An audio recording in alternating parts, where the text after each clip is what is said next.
नमस्कार मित्रांनो, भारत सरकार FCRA कायदा पावसाळी अधिवेशनामध्ये आणत आहे.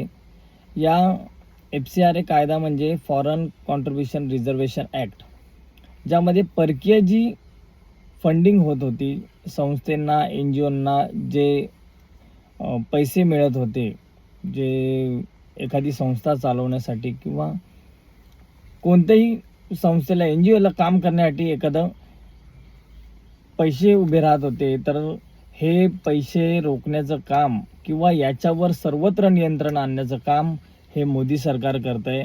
आणि निश्चितच हिंदुस्थानातल्या प्रत्येक नागरिकाला याचा आनंद असला पाहिजे. आनंद का असला पाहिजे, तर अमेरिका असेल, देश म्हणजे जगातले विविध देश असतील, ते या भारतात लागू होणाऱ्या कायद्याचा विरोध करतात. म्हणजे तुम्ही लक्षात घ्या की ज्या लोकांना स्वतःच्या देशामध्ये त्यांनी त्यांचा असा कायदा केलेला आहे की कोणी बाहेरचा माणूस तिकडे फंडिंग देऊ शकत नाही, आणि देत असेल तर त्याचं कारण वगैरे सगळं त्यांना स्पष्ट द्यावं लागतं. पण तेच जर आपण भारतात करत असू तर ते त्यांना मान्य नाही. म्हणजे स्वतःचं चालू ठेवायचं आणि दुसरं करायला गेला तर त्याला नाही नाही म्हणायचं. असे जे लोक आपला धर्म प्रसारणासाठी जो निधी उपलब्ध करत आहेत, त्यांच्यावर मोदी सरकार अशी धार घेऊन शस्त्र चांगल्या प्रकारचं नियोजन करत आहे.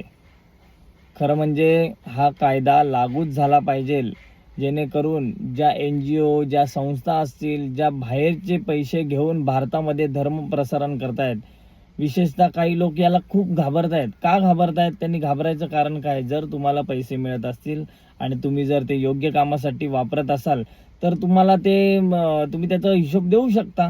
पण आता त्यांचे धाबे दणाणलेले आहेत. आता ते इकडे पळ तिकडे पळ असं सैरावैरा पळून कसा काय तो कायदा संसदेमध्ये पास होणार नाही याची तयारी करतायत. पण मोदी सरकार खूप छान काम करते आणि मोदी सरकार नक्कीच हा कायदा पास करणार आणि सर्व भारतीयांसाठी, सर्व भारतातील नागरिकांसाठी हा कायदा खूप महत्त्वाचा आहे. धन्यवाद. जय हिंद, जय महाराष्ट्र.